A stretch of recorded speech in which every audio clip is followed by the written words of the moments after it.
Well, hey everybody, this is Craig Cannings here from VA Classroom, and it is my pleasure to be with you today and to be joined with a good friend and guest of mine, Susan Weeks, who is Hello. Susan's also one of our technical trainers at VA Classroom University. She is also one of our mentors in our community. But Susan also has a rich background. I won't go into all the details because we want to get right to our topic of hand, which is content marketing. But Susan has a background in years of corporate IT, which sounds kind of boring, but I'm sure for a time, Susan, it was a passion or an interest for a while. You don't have to comment on that right now. Yeah. So she did that for a while, and now she's moved heavily into podcasting. She is a prolific podcaster, sets up and manages podcasts for others, does video marketing, and works in a lot of different other areas of content marketing, which is why I really wanted to bring her with me for our talk today. So the topic of our event today is how to build a winning content marketing strategy here in 2018. What does it look like? The reality is, and you can relate to this, Susan, is that the lion's share of our clients out there, they may have heard the term content marketing, but in terms of them being able to coordinate and execute a well thought out content marketing plan, it's not happening. It's like, I'm going to tweet over here, and then I'm going to post a YouTube video, and then maybe I should maybe I should try this Facebook Live thing, and then I'll post an article, maybe in Medium, but they're kind of all over the place and don't really have a good game plan. And that's really at the heart of what we want to talk about today. So welcome, Susan. Good to be with you. Thank you. And yes, so that term is commonly called creating random acts of content. So yeah, we see it all the time. Yeah, very random. Yeah. And I think it's almost in epidemic proportions. I mean, and I know when I first got started on the web, and article marketing was big when I first got started, and then YouTube came on the scene. But I also had very much, what's the next greatest fad or technology that I need to tap into, and then I'll go start publishing there. And again, lacking a bit of a coordinated strategy, which is so important to begin with, because as you know, in this day and age, it's no longer just like articles. It's every medium under the moon and in every possible platform you can imagine. So we need to be even more intentional about how we lay out our content plans for our business, but also for the work we do with our clients. So absolutely. So Susan, I want to kick it off with actually a study that you shared in our university, and it was actually the title of the article. Oh yes. It's called The Science of Attention, and I won't go into all the details. But what really I pulled from that article was that the study showed that 80%, I think it was 80% of consumers, get the majority of information from content that they see after only 3 days. And the majority, over 50%, can't recall a single detail. So the content that businesses are putting out there, often people absolutely forget. And so how do we deal with this? Like we'll get into the topic of content marketing, but we know that people's attention spans with content is extremely low at times. I mean, people might have already tuned out already found that ours wasn't that interesting, and they've tuned out already. But how do you address this? Let's talk about this for a minute. I think it boils down to creating something that particular group of people are really interested in, and back into that research, and I have printed it out, and the writing is very small, but there was 3 things that why they thought people forgot the content. Irrelevancy was over 55%, so the content wasn't relevant to that person or those people. Lack of motivation to remember it, 36%. So like they're watching stuff, but actually just can't be bothered to even engage the brain to remember it anymore. So it's very passive, isn't it? That kind of scroll through Facebook and be passive. And the other one was there was simply too much content to even remember. So part of that overwhelm and that passiveness. So how do we address that? Well, let's flip it on its head. So therefore, the science of attention would therefore seem to be make it relevant, give people a motivation to remember it or even want to be interested to remember it, and not have too much there in one chunk as well, so keep it bite-sized. Is the lessons that kind of come from that from my point of view. So, and which is obviously always easier said than done, but it's back to knowing your audience, isn't it, and knowing what they care about, and then they will remember things, and they will listen, and they will pay attention. Can I just share a little story to show this, based on one of my hats? I've got too many hats, but I love them all. And one of them is a podcast I set up myself last year around my hobby of textile art. So it's a very niche area. And the audience that I've generated, bearing in mind, I started from scratch. I had no textile art audience at all. So today I sent my list out, an email saying, it's half-term holidays, sorry, no podcast today. I'm spending time with my son. Got this wonderful email back from a lady in America, which, and I'd said, go and listen to some other ones. There's plenty of other episodes you might have missed. So her reply, I haven't missed a single one, Susan, and listened to several over and over to the point where I find myself talking stitch talk with a British accent. You do such a wonderful job with a nice give and take with your guests, and how much laughter there is. I'm so thankful I found your podcast, and I always tell my textile friends about your show. Have a lovely time with your son. I've got an only child as well who's 19. Thank you for making Stitchery Stories happen. It's a sweet part of my week. So I sent her an email back. Oh, that's lovely. Thank you so much. So what did she reply?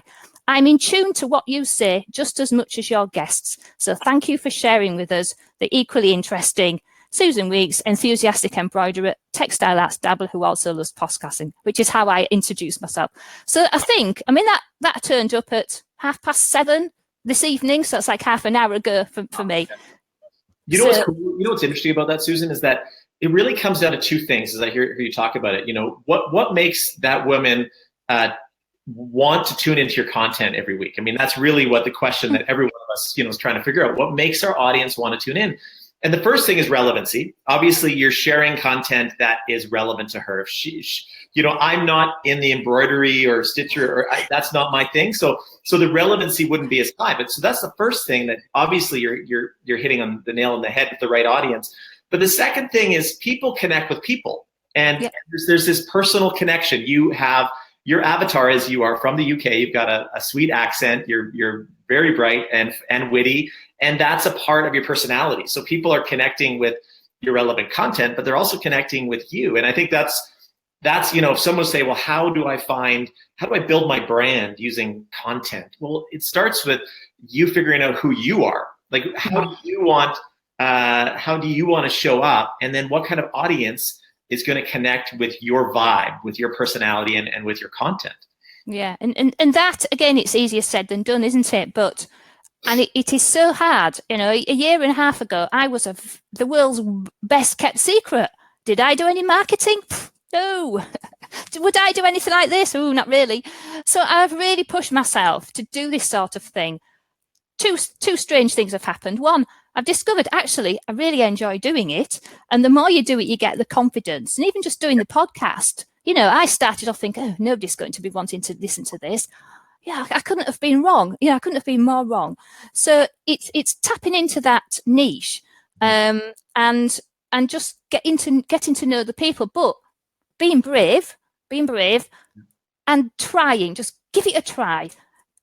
That's what it's really, I think, about now, is putting your own personality to things, because then you're you, aren't you? You're not trying to be anything else other than what you are. So again, easy said than done, but I really encourage anybody, if I can do this, honestly, anybody can. I'm with you on that, with myself as well. My daughter just turned 16, my oldest daughter, and we bought her she's a pretty avid blogger. She's built up quite a following in the horse space. And she's building her audience, and she's creating great content. And so we bought her this picture frame that's on her wall now that says, your vibe attracts your tribe. And it's so true. And I think you're living proof of that. All of you that are listening, feel free to, I know we're not on Twitter. You can tweet that or share that. That's for free.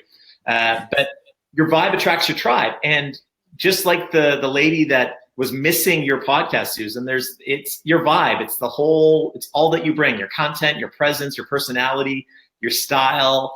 And the other point I was going to make was that, going back to that article on science of attention, there is a sense right now that we should be creating really short content, because maybe with people on their mobile web, they're just streaming and they're not going to spend a lot of time watching long videos or long content.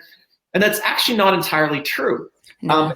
Because if they find something that interests them, if they find content that they like, they will actually read long form blog posts and they will watch 15-minute videos.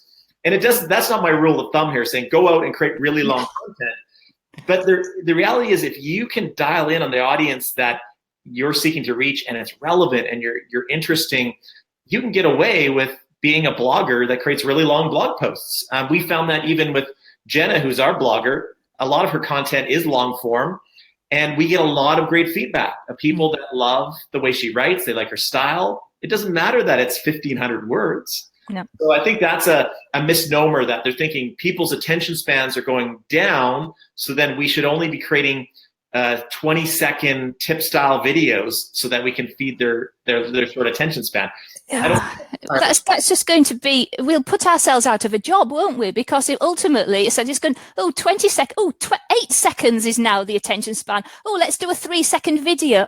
Let's not bother. Let's go and have a cup of tea. Because you just spiraled down into nothing, haven't you? It boils down to the job that particular piece of content's going to do, which we'll kind of get to later, no doubt. But I always say to people, what is the job of that piece of content? And the job of that piece of content varies depending on whereabouts you're wanting to attract people. Are you bringing people into your, other kind of traffic magnet things, or are you further down the point where they're trusting you into, they're ready to now give you some money and pay you to do what you do for them? So that's a big distinction. I think that people miss, don't they, in the rush to, let's do a 2-second video or let's do a 6-hour podcast. Yeah.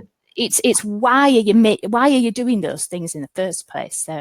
Not focusing so much on it. It had, like you said, it has to be a 20-second video, or it's not going to be watched at all by anybody. No. Well, let's start at the beginning a little bit and talk a bit about content marketing, which is a term. When I started on the internet in 2003, it was never a term we used. Probably not until about 2007 or 8 did I hear it surface. So it's about a 2-year-old term. And let's define it first. So how would you, if someone's saying, what the heck is content marketing? Like what is it? How would you define it? The main thing I believe content marketing to be is we are creating useful information that's relevant to inform or educate or entertain or inspire a specific group of people. And that particular group of people will therefore, you want to attract them into your world. You want to get them to acquire them. So you want to bring them in and get them signed up in some short way, or just part of your crowd, your group, and engage them, and ultimately finish up with them as being part of your paying or, your group of fans. So creating useful information that's relevant to inform, educate, entertain, inspire, attract, acquire, and engage. There we are. Let's get some verbs in there, shall we? Yeah, well, that's a great definition. And it's interesting, when I started, Susan, back in 2003, there was no thought of providing any content, really. We weren't blogging back then. So the only ways that we tried to sell our products, and I was working with a educational software company, is we brought on affiliates. So we got other people to try to send traffic to us so we could get customers, and we bought ads through Google. Those are the two ways. There was no relationship building. There was no, let's put out content so we can kind of boost our credibility. And now, Google is really expensive to buy ads, and affiliate marketing works, but it's only one channel. And I loved what Seth Godin said not so long ago. Those of you that are listening, Seth Godin is probably the world's greatest marketer. You probably put him, I think, arguably the world's greatest marketer. He's got a great marketing mind. If you ever just want to be inspired or by his awesomeness, you can check out on YouTube. He's got lots of videos. But he says, Seth Godin said, content marketing is the only marketing left. Said this a couple of years back. What do you make of that? Because I know you and I both know there is other types of marketing, but yeah, what's he really saying? I think what he was saying was basically just like we've said, content marketing, where really we want to create something that the audience cares about, which is back to the Science of Attraction article again. So that's something that they care about, something that's going to teach our customers something. We're connecting, solving problems. So I think his rationale behind all of that, as I read it, is if you're not doing those things, then what are you doing? And why? Because if it therefore makes anything else irrelevant, unattractive, unhelpful. Therefore, why are you doing it? That's my, in a nutshell, interpretation of Seth Godin and his comment there. Well, I think he's saying it in this digital sort of social media driven age where we can't go and set up a Facebook page now and just start to sell from that page. Just starting like 20% off and special blowout sale and like all it is promotional ads. It doesn't work. Shouting at everybody. People want to connect with brands in a personal way. And so now it's like, how can I offer value? And I think also in this digital age, people are more informed in terms of buying online. So they're even a little more skeptical. So if you start to come out and try to sell them with your content right out of the starter gate, they're like, no, back off. I'm not interested at all. Whereas if you add value and you provide information and you provide education and you provide entertainment through your content, even with some of these brands like, what's the one I'm thinking of? The You Blend It. The blend, yes. the blend tech. Y'all can see that on YouTube if you just Google You Blend It.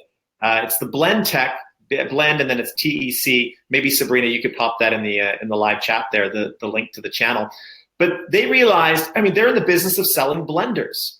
But they realized early on that if we're going to really do content marketing well, we better provide some sort of interesting, tangible way that shows how good our product is, and let's even do it in a funny way. So they started, as y'all might know this, they all started blending iPhones, and they were blending the iPhone versus the Galaxy to see which one came up more dust particles. And so I found myself mindlessly watching a lot of these videos. And guess what we have upstairs in our kitchen? A blend tech. But I didn't buy it for like 3 years, but I knew the video, I knew the company, and then I saw it at Costco one day. And I'm like, blend tech. It sat in your head, didn't it? And that's the whole point of some of this. You didn't, oh yes, I remember those silly videos trying to, let's blend a tank or blend a whatever. Yeah, brilliant. And another example, it popped up today again. Trip and Tyler, I know you've mentioned some of their videos before. So Trip and Tyler, so they're doing kind of branded content for a travel company, I think it is at the moment. So we've had the worst, the same hotel ever. There's one about car hire. The one today was about hotels all being the same. Car hire, how awkward it is, something of in-flight entertainment. And they've had ones about webinars and email, haven't they? And your website. They're funny, but they get a good message about, and they are now obviously being sponsored by different companies. So same idea of the blend tech. So it's like, get your message across in a funny way, and somebody's paying you to do so. Lovely. Yeah, and that's just one type of content marketing is coming across with this really entertaining, and they're funny, they're comedians, and you all don't have to be like that. If your content is at the very least highly educational and relevant, that's another thing, is that people walk away and say, in the little few minutes that I was listening to that live feed on Facebook, I learned so much. I really like what they had to share. So it's entertaining, educational, informative. Those are all the aspects of great content marketing. Yeah. I think one of the main things that, why do we care about doing this sort of thing, is that businesses, it gets back to pre-selling, isn't it? Being an authority, overused word, but being an authority, pre-selling. So people are already pre-sold about you and your services.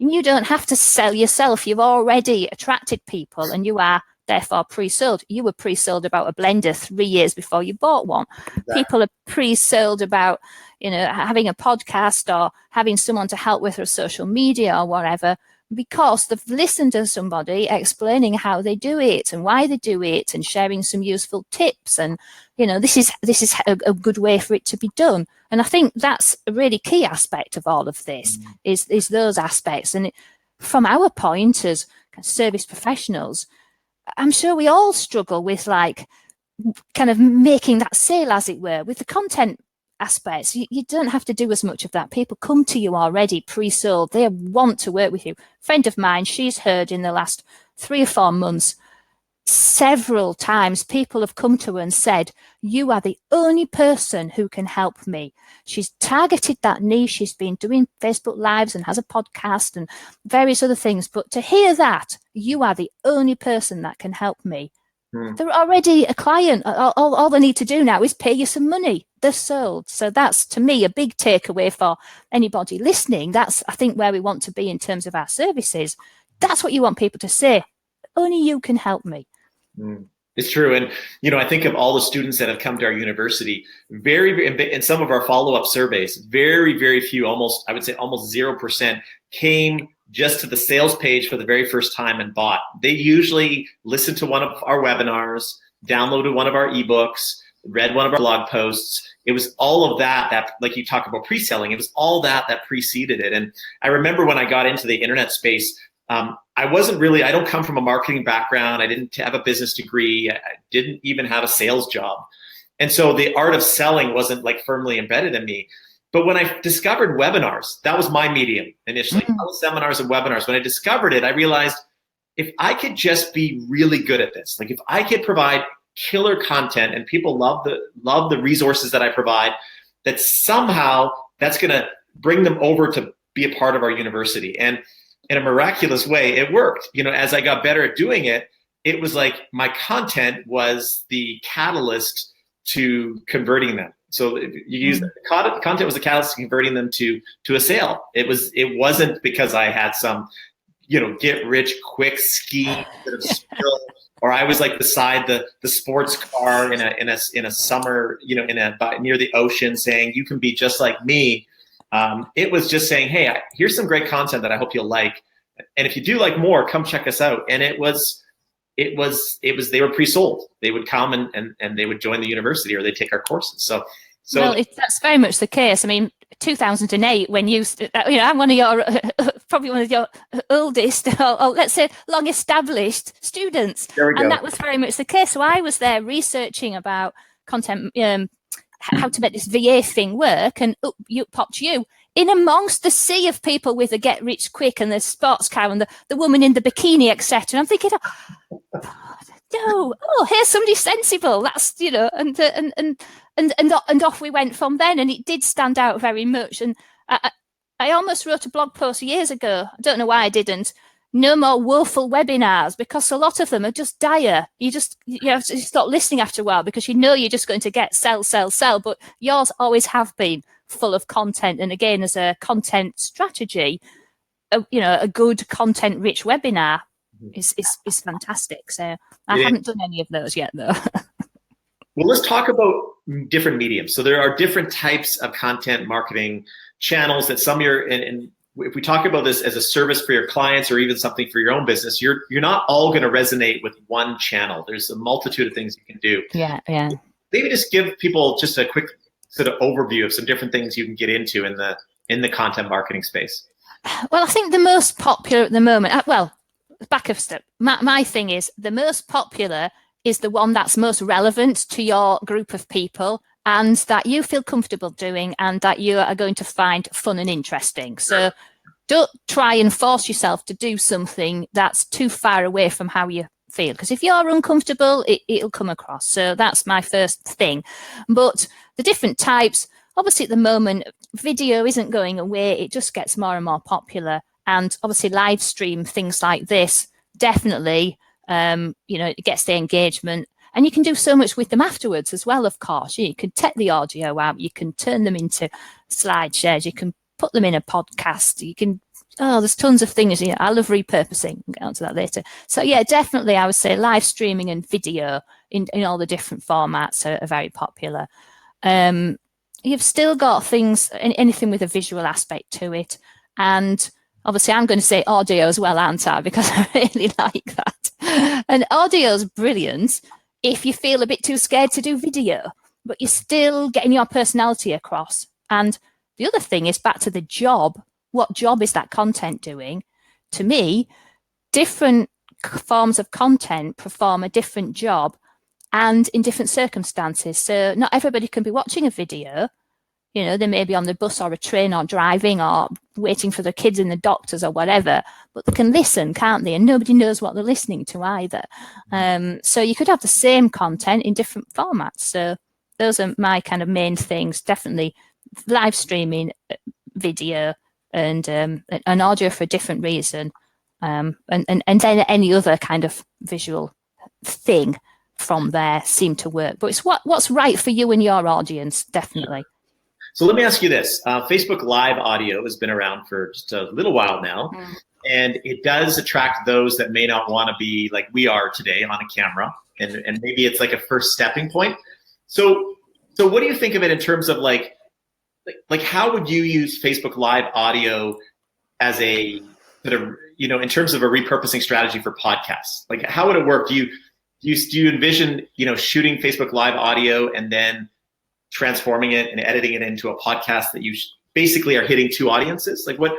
Yeah, you could do that. I've been just playing around. So what I've done is I've used it as a repurposing mechanism for blog posts that I wrote maybe a year or so ago. Okay. So take the blog post content and chat around it, you know, to make like a 10-15 minute live audio. It generates then a video anyway. So Facebook saves it with a background image. I create a decent image. It creates it into a video. So then I can, you know, whack it on YouTube. So actually on my YouTube channel, I've got more audio than video. But it's another piece of content, isn't it? It's another way. So that's how I've been starting to use them as a way to repurpose and give my blog posts another lease of life and put some personality to it. Yes, you could also do the same, strip it out into the audio, edit it in something like Audacity, and then put it in and create a podcast out of it. So you may not want to go the whole iTunes and hosting it, etc., but you could still create it on some of the free hosting channels as another option, you know, that kind of thing. So that's what I think Facebook Live audio is particularly good for. Well, I think it's also good, like I said, for people that maybe, you know, right now I'm looking at myself and I'm looking at you. And so you kind of can get that deer caught in headlights where you're like, I'm looking at myself. This is uncomfortable. I don't feel like totally normal. Whereas when you're in audio, it's like your personality initially can like be uninhibited. Like you can just shine because you're not worrying about how you look. You're just making sure that your content and what you're saying is good. And I think even with audio, as long as you're using good intonation and you're engaging and you're injecting it with personality, it can be great. I mean, if you get onto it and say, today we're going to go through the 3 strategies of social media. Number 1. I mean, nobody's going to listen to that. But if you're like your personality is fully injected, then audio content can be, as you know, with podcasting, can be a very, very engaging channel that people love. Yes, absolutely. Your fan audience there. Sorry? Telling by the fan base that you have already on your podcast. Well, you see, the funny thing about that is I've got different audiences in different places, haven't I? So my Stitchery Stories, a textile art podcast, is really, I did that as a showcase for podcasting. I didn't want to do another podcast about podcasting. So I've got that very distinct audience, which kind of crosses over a bit on Facebook because I like to do textile art myself. But in terms of the Facebook Live audio or any of the marketing I'm doing, content marketing, it's all around my podcast services and audience. So it's completely separate group. So I'm like, you know, back to the 3 hats. It's 3 hats and 3 heads, I think, really. So, but you do get a good, you can start to build up a good kind of audience. So, you know, at the moment for my lives, I will admit it's like nosy school friends who I've known for like 40 years. Like, oh, Sue, what's Sue doing now? He's a prolific podcaster now. So so that's quite amusing. But yeah, if you were in, you know, as you're building up an audience, then I think it's a nice way to get started. And say, for me, bringing out my blog posts, which are all to do with the front end of the strategy side of podcasting and content creation, then it's really good way to get some more life into that, that work that you put into it. So. And another one, Susan, we talk about audio, we've talked about video, things like live stream, which we know is popular, but blogging has still got a lot of. Yes, I forgot about blogging. Blogging is still let's not just video, like vlogging, like video based, but like text based blogging, which you could even repurpose into platforms like Medium. Yes. So, for example, those that don't follow, or if you're not tuned into Medium, it's just medium.com. You can go check it out. It was started by one of the co-founders of Twitter. And I love Medium, and I have my following, or not following, I have people that I like to follow, and I subscribe to their content, and I typically will read a lot of their articles that come into my email. And so that's another area, is if you love to write, you could find your niche and you could find your audience, and then go put your content on a very popular, well-visited platform like Medium and watch your audience grow as well. And I know some people are using that strategy where they blog, and a few days later, once the search engines pick up their blog post, they then repurpose it a little bit and then post it on a platform like Medium, so that they're getting their blog audience over here and their Medium audience over here to try to get the greatest reach for their content. So there's no shortage of different types of. No, and that does work as well. And silly me, I did forget about blogging, because I don't know why, because that's been my main thing that I started doing, certainly for the podcast services, blogging, and particularly being very strategic about the stage. We're talking about the stage in the buyer's journey. So it's very much attracting people who haven't got a podcast yet, because that's who I want to kind of catch. And it was well over a year ago now, I'd been posting those on the LinkedIn articles. And then somebody I'd made a connection with said, "Oh, can I put them on my portal?" Yeah, okay. So this is a North American financial advisors portal. And for me, it's fantastic, because I post something on there, and then a few days later, it's popped up on their portal, and there's some really good people putting information on there. So I'm like, ooh. And then they do loads of tweeting. I'm rubbish at Twitter, so every now and again I pop in, and there's like all this tweeting going on. So, this is fantastic. So yeah, if you can get your work picked up by other people as well, how fantastic is that? Again, it's another way to grow things, isn't it? So yeah, that was just from, we've talked about like knocking on virtual doors, but making some strategic connections. It's worked really well in that aspect. So yeah, so why did I forget about blogging? I do plenty of it. Well, it's kind of, it now becomes like an old school marketing strategy, but it's still very much to the forefront. Yeah, you can't beat it. Yeah. But you touched on a good point. I think content marketing does create celebrities, everyday celebrities, where we saw this in the YouTube channel, where you were seeing these YouTube stars emerging a couple of years ago, and they're making lots of money from all their views on their videos, and that's still happening. But we see that in every vertical and every channel. You've got the popular authors on Medium. You've got obviously YouTube and other channels. You've got maybe now shows that you follow on Facebook, people that run a weekly Facebook live show at a set time that you're tuning into. So I think the point that I'm trying to make here is that it doesn't matter where you come from. If you can, if you have something relevant to share, and you're targeting the right audience, and you're showing up consistently with your content, you'll be surprised, regardless of your background, that pretty soon you're an expert, you're an authority. Yeah. And it's not like, you feel like you deserve it. It's just, but you do, because of you being out there and putting your content out there and letting it shine. And it's pretty amazing. That's absolutely it. Yeah. And I just was going to say something, and I totally forgot what the heck it was. Never mind. We're moving swiftly on. I forgot what it was. So we talked about this Susan already, but how are you using content marketing to attract new clients right now? As I say, really, I think what is a good way for people to start is to kind of pick one thing. So here's me, who hasn't picked one thing. I've got loads of things on the go, but for different reasons, which is back to the strategy. But certainly for the podcasting, what I wanted to do was, get people in that pre-stage, not quite sure whether they want to be podcasting or not, or why, or who cares. So I started writing a lot of blog posts, so once a week. And for a while, I did twice a week. And that's worked really well. And if you want more traffic to your blog, do more blog posts, because when you look at your analytics, you probably see exactly the same thing. You post something, and there's a spike, and then you post again and there's a spike. So if you posted twice in a week, I got 2 spikes. Same with the podcast. Put your podcast out there, you get a big spike, and then I post a few images in Instagram and a few more spikes, and then one of my guests will share it and it's another big spike. And so that's quite gratifying. I like ticking things off and look, a spike, that's really great. Yes. But so certainly for me, blogging has been it's easy as well, I find, to say to somebody, if you want to find out more information, I've written quite a lot of blog posts where you'll be able to find out a bit more about the strategy aspect or all the rest of it.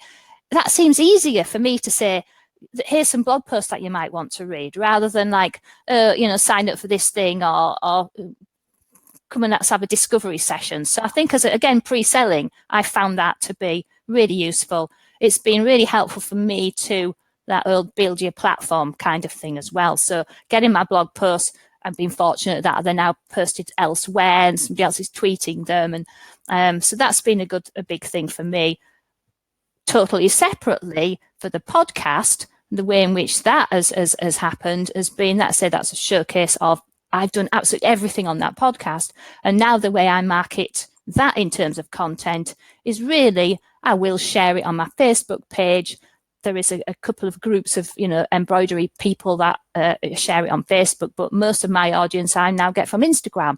So, and because I'm speaking with textile artists and they produce nice looking things, then I create some branded images for them and share those on Instagram. So that's the other main thing for me, the very visual picture sharing on Instagram. And then for my services, podcast services, blogging, and then generating, to say, repurposing that into Facebook Live audio is definitely a strategy now for that. So does that answer that question? Oh, great answer. And I think, exactly what you're talking about is consistency. You start with consistently putting out good content. Yeah.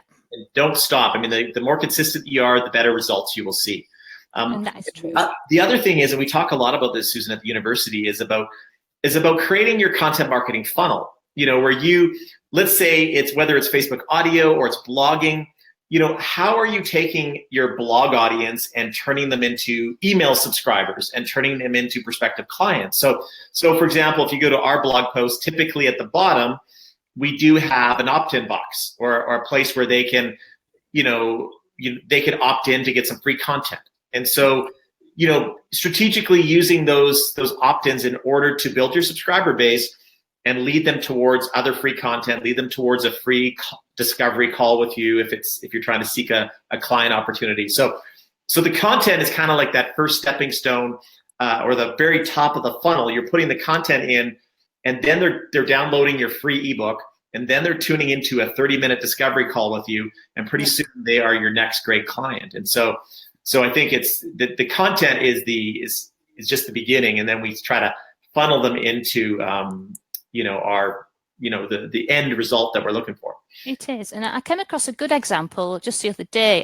The people from Content Samurai, Noble Samurai. Yes. Yeah.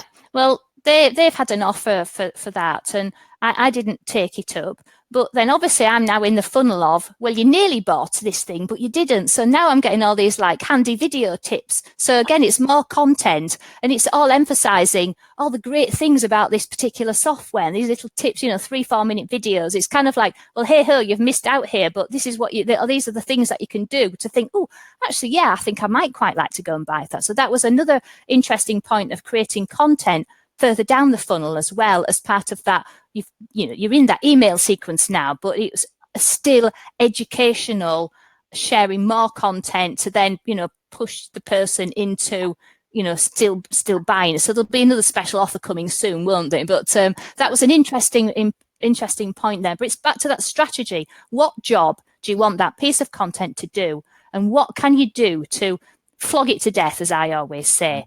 It's like, you've spent that time writing that blog post. You've spent 3 hours doing it all. So what else can you do with it? Turn it into an audio, there's those Lumen 5 things, isn't there, where it turns it into a little video with like a slide screen thing, turn it into a slide share. There's so many things you can do, and I absolutely love doing that. And I think that's attractive for clients because you're then leveraging what they've done or what you've done for them. So they've spent the money doing that thing, Yes. Let's create all of these things with it now for a relatively small amount extra to change it into other things, and then spread it out even more to catch people. So that's a real thing I really like doing as well. For sure. And yeah, the other question I wanted to get to you just before we begin to is that,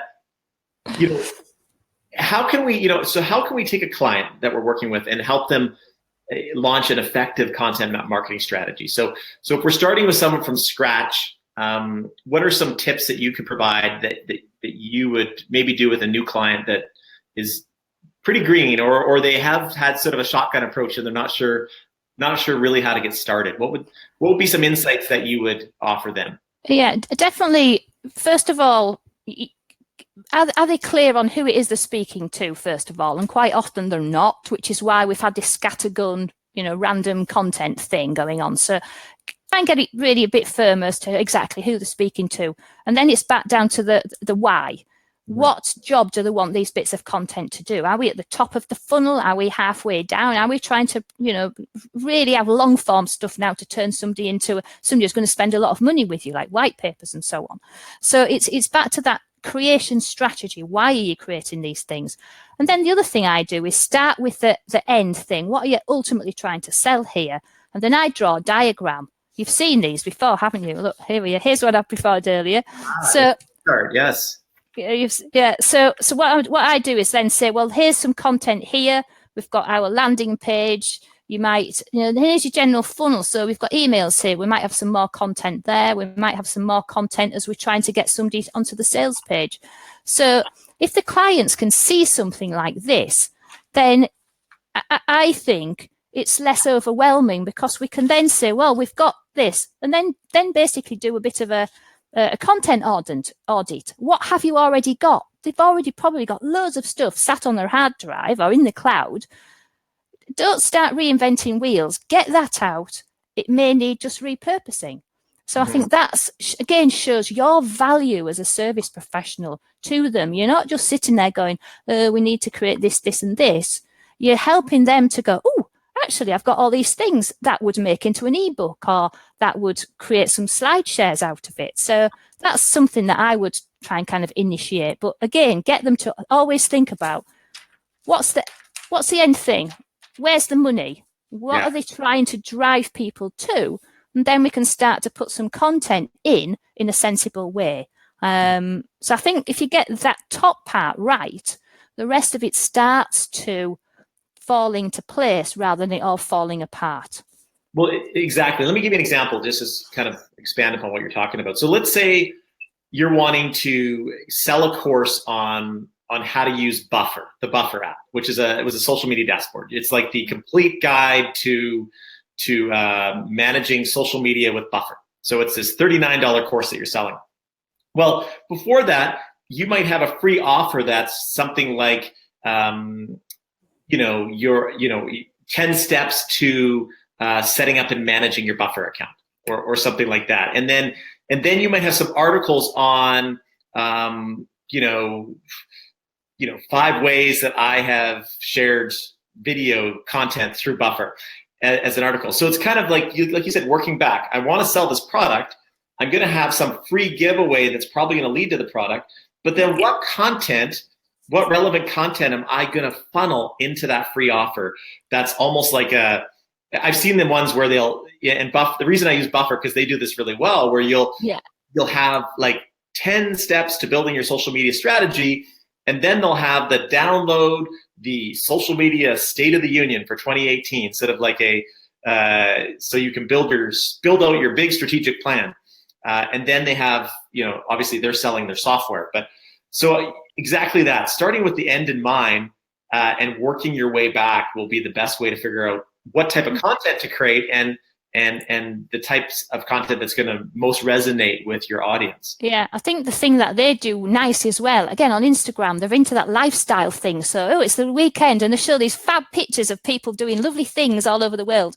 But the point there is, when you're not sat slaving away over your computer, scheduling your social media stuff because you're using their software, you can go and have a life. So they're putting some pleasure in there, but they're also addressing the pain points, the pain points of. So that's obviously things at the start, isn't it? To address the pain points of how annoying it is to sit there and put all your social media in at that point in time. Use something like Buffer to help you, free you up, and go and have a nice time on the weekend. So I like how they do that. There's quite that lifestyle thing going on as well, which is quite attractive, isn't it? So yeah. And the only way you can show that is through some form of content, like whether it's video, exactly. whether it's images, whether it's blog posts, so on and so forth. I've seen a couple questions come in here. I just want to grab them before we start to wrap. But it was just someone, we were talking about content marketing, creating celebrities. And Natalia said, content marketing does create celebrities. What if I don't want to become a celebrity? That's a conundrum. Do you want to tackle that one, Susan? Yeah. Then don't be. I suppose it's as simple as that. So you can hide a bit more if you want to write and blog is less celebrity, isn't it? So we feel as if so yeah, I would be writing more, and it is nice that people recognize and follow, but you can also keep it more focused on the business aspects of what you're doing. So then it's not as personal. Is that maybe what you're feeling about? You don't feel as if it needs to be quite about you and how you help people. It's just really focused on the actual business side of things. I don't know. I'd add to it. It kind of happens, I think. It does, but I think it starts with your state of mind too. Like for me, I do have a following on the net, but I've always believed that I need to stay humble. I've never ever considered myself a celebrity. And I think the other thing is that my intrinsic motivation, some people's intrinsic motivation is like, hey, look at me, I'm a YouTube celebrity now. And it's never been that motivator. I've seen that I love to teach and I love to make an impact in people's lives through my teaching. And so those are the intrinsic motivators. Whether I become a celebrity or someone uses that term, it's not really how I view myself. I view myself more as someone that can, that loves to teach. And if I'm doing it well, I know that I can impact other people. And so I think you have to look at it's all how you position it. Some people become celebrities and it does, you could barely fit their head on the screen. It's just like, whereas others you come to and they've got a huge following, but you would never know it. They're humble and they always are so thankful that you've come to tune into them today, and you see the difference there. And people say to me, well, why are you building an audience of textile artists when it's not your business? For me, it's back to that helpful side of things. A lot of people in the art sphere have that starving artist thing. They don't like to get themselves out there. They don't like to talk about themselves, but the only way they're going to sell their art is to get themselves out there. And for me, it's been an interesting exercise in getting people to tell their story and to be the mechanism for them to showcase their art and for people to book on their workshops, etc. So for me, that's been a lovely side effect. Not side effect, that was the whole point in that audience, is to help them. And if I can help them by using a lot of the skills that I have developed in my kind of professional career to help them to sell their art, then, so that's my main motivator there. The fact that people like to listen and I enjoy doing it is kind of the secondary thing to the fact that I'm helping people to sell their art just because I'm interested in that area. So exactly. I think that the last thing I'd say for all of you that are wanting to use content marketing to create more client opportunities, your end result is to land a new client, is to get the ideal client, the ideal targeted client that you want. But your first motivation is, that's your end business goal, but your first motivation is, I want to help my clients, my prospective clients, solve problems. I want to help them solve their problems. I want to help them break through a blockade that they have, and I can do it through my content. I can do it through live video. I can do it through podcasting. And if I become a helpful, useful, trusted person, then there's an amazing thing that happens that they now want to say, I want to work with that person. I want that person to build my next website or to, launch my marketing funnels or whatever sort of service you offer. So from a content marketing standpoint, you're coming at it to be helpful, whether it's media posts, whether it's live video, with your end result, of course, to lead them towards a potential client relationship. Susan, give us some last words as we wrap our time. What would you say some last words of wisdom for those that are wanting to do better at their content marketing right now? I think for me, go back and look at your analytics. I know that sounds really boring, but you can learn a lot from doing that. And I had a quick look today, and there's 2 or 3 blog posts that are standing out at the moment. Right, brilliant. 7 ways to do whatever. Oh, great. Well, that can be 7 more blog posts, can't it? Because each one I can expand out into another way. So you can see from your analytics and what's popular, what you can then create some more of.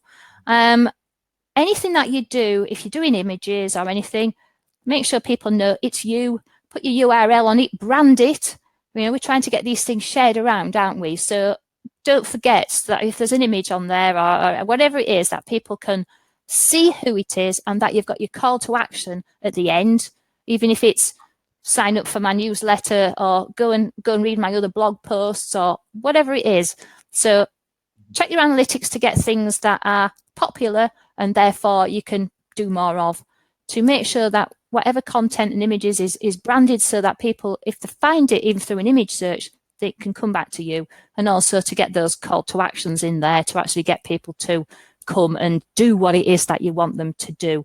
But the main thing is start with the end in mind and repurpose and make the most of whatever you do with all these different content pieces. And also it's creative and I find it fun to do that as well. So hopefully those of you who are listening and can maybe think, oh yeah, well, let's give this more of a try, not only for your clients but for yourselves, then make the most of those pieces of content which we put a lot of effort into creating them. Let's make the most out of it. So there's about five things. Excellent. There's that expression that says, how do you eat an elephant? And it's like one bite at a time. And it's so true. Like if you're going to start with content marketing, don't do it all at once. I'm saying, I'm going to set up my YouTube channel and I'm going to be setting up my iTunes and getting my podcast going. Pick one channel and get really good at it. Susan, I know you've focused and zeroed in on podcasting, and I know you're repurposing and distributing your content in other ways, but that's one that you've had to really hone in on, and I'm going to get really good at producing excellent podcasts. I tried to get really good at doing great webinars, and now I'm doing more Facebook Live, so I'm trying to get better at that. So again, pick one channel and be consistent with it. Do it consistently, whether it's once a week or once every 2 weeks. Get a regular rhythm so that you're like, okay, it's publishing time. My daughter, when she came to me 2 years ago and said, I want to start a blog, she came to the right person. No. Well, one of the first pieces of advice I gave her, I says, well, if you're going to do this, and if you're going to do it really well, you've got to be consistent. You've got to own this. And I know you're busy with school and horse riding, you got a job. But if you're going to do this well and you really want to achieve the results you want, you've got to be consistent. Ever since then, she has not, I think maybe one holiday. So for almost 2 years, she's published a blog post every single Monday. And so now she has 100 blog posts in there. Cool thing is she's found all over the search engine. So now she has companies contacting her that sell all types of horse products. Fantastic.